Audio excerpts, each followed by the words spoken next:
so I can't believe I almost forgot yarn. Hi, welcome to DBHandmades. My name is Danielle, and we're going to discuss 3 things that every beginner crocheter needs to know. So first is, what are these stitches that I'm supposed to learn how to make? These crochet stitches are chaining, single crochet, double crochet, half double crochet, and then how to increase and decrease your stitches. So that's it. Now that you know what you need to learn, you need to have the tools to make them, right? Speaking of tools that you need to crochet, if you don't want to just be an air crocheter like air guitar, you need yarn. So I would start out with something very nice.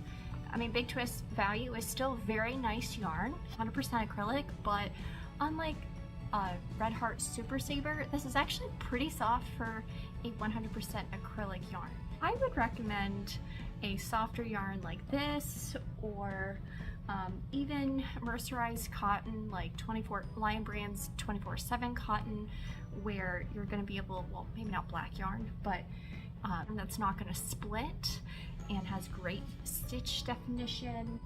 Or you could even use a 100% cotton. I love this cotton by Hobby Lobby. It is a soft 100% cotton yarn.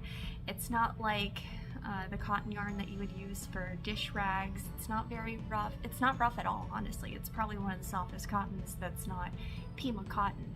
It's actually a pretty good price for 100% cotton yarn that's really soft, and you can actually wear it against your skin. I've made clothes with this and all sorts of stuff, and it makes for really, really soft plushies as well. You know what kind of yarn I wouldn't recommend? This. This is homespun. This is such a nightmare to work with. You can tell, I actually bought this 3 years ago, and I have never used it since because it is so hard to use, especially as a beginner. Look at all these bumps. Look at all of these bumps. And then you're supposed to see stitch definition with all this crap. No, thank you. And then it sticks to itself because, you know, it is 100% acrylic. It's just not very forgiving yarn to work with. It looks like a lot of fun, right? But to use, not so much. If you're starting out a hobby, I would say don't buy the expensive yarns to begin with, because if you stop that hobby, all I know is I'd be very sad. I'd be very sad I spent my hard-earned money on a hobby that I didn't continue for a long time. Having the right yarn will definitely set you up for success and less frustration. When I first began, I had the cheapest metal hooks that I got from Amazon, and I wish that I knew from the very beginning that I was going to crochet like literally every day for the next 3.5 years. I would not have gotten these hooks. My hands are not the best. I may look young, but my body is that of a 70 or 80-year-old. So I will insert a picture of what happened when I was crocheting more with these metal hooks. My right thumb, it just swelled a lot because I was crocheting a lot. I wish that I had gotten ones with silicone handles. There are affordable, beginner-friendly ones that are $10, $15. And these sets even come with a bag to hold your crochet hooks. Some of them come with embroidery and tapestry needles, and even measuring tapes and stitch markers. So basically a great kit to get you started. So my advice is starting off with decent ergonomic handles on your crochet hooks so that you're not going to suffer the consequences that I did.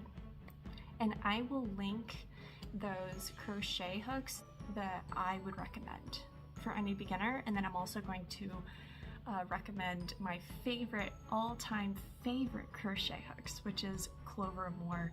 Once I switched to those, I could crochet faster, longer, and pain-free, and no swelling, so win-win. So another thing about crochet hooks is they come in different materials such as metal, plastic, and wood. And I would recommend doing metal hooks because it's going to be the most forgiving when you're first starting out. We're probably going to be using a lot of acrylic yarn, which tends to stick to itself, and so yarn is going to slide across a lot easier. Something like wood or plastic, I find, is not as smooth of an experience. In fact, it actually slowed me down. I tried an ergonomic, I wish I knew exactly the brand, 5 minutes with a plastic crochet hook. I returned it to Michael's. I'm like, no, this just is not for me. I like crocheting faster. I like having an easier time when I'm crocheting because, you know, I'm doing it every day. But yeah, so I would definitely go with metal hooks first. Okay, so now you know the what, you know what tools you're gonna need. Where can you learn how to crochet? So my recommendation obviously is gonna be YouTube. It's free. There is an unlimited amount of resources as far as beginner-friendly patterns. Learning how to do a single crochet. There are videos just on how to do single crochet and all the other stitches I listed earlier. And once you learn those stitches, there are beginner-friendly patterns that you can search for. You can do beginner-friendly patterns for blankets, beginner-friendly patterns for keychains, beginner-friendly patterns for bags. Another great resource is Pinterest. Huge resource, just like YouTube is. You can look up free crochet patterns for scarves, beginner-friendly pattern for hat or beanie.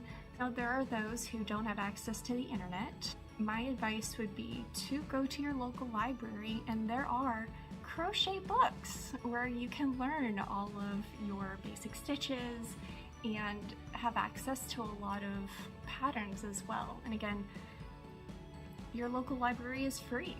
Yeah, you can actually go to the library and learn how to crochet. How cool is that? I was in line buying yarn, as one does, and I got to talking to the lady behind me. She was probably in her 60s, 70s, and I asked her how she learned how to crochet, and she told me the community college near her has crochet classes, and I'm like, oh wow. Like, I cannot tell you, again, I felt kind of bad how surprised my face looked probably. I cannot hide anything.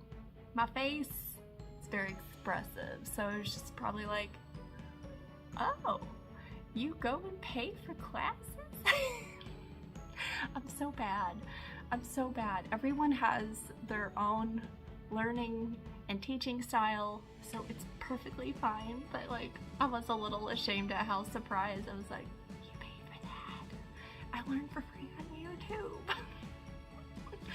But yeah, so that is another resource where actually getting to have that attention in person is really, really cool. I thought about how I had awesome teachers back in the day, not just for, or not really for crochet, but for school, and how you got to ask questions in real time, you got to have one-on-one attention, as well as having other classmates learning alongside you and learning from each other as well. So I was like, you know what, this makes sense.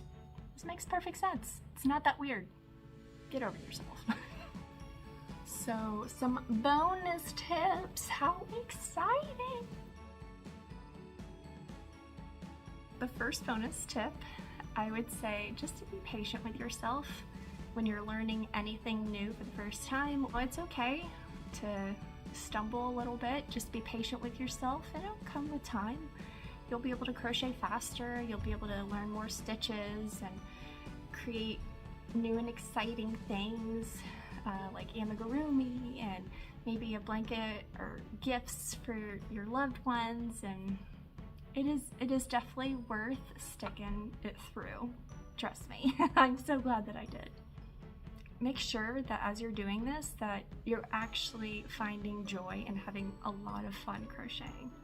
If it doesn't bring you joy, or if this actually turns out to be a lot more frustrating than fun, then you know what, maybe you need to find a different form of crochet to do. Maybe you're not meant to do amigurumi at first, maybe you're meant to do blankets first, or scarves first, or maybe one teacher is not, you know, teaching it the way that would click with you. Maybe you need to find a different teacher with a different teaching style for crochet. And then also, you know what, maybe not everyone can crochet, and that's also okay. You know, there's things like knitting, there's cross stitch, there's so many other forms of Yarnie arts, and even just arts in general, ways to express yourself that, you know, don't feel bad. It is perfectly fine.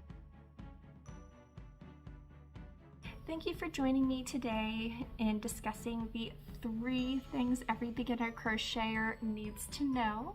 If you liked this video, go ahead and give it a thumbs up. If you loved my Yarnie tangents shenanigans, then go ahead and hit subscribe. And until next time, stay safe, happy, and healthy, and have a great day. Bye!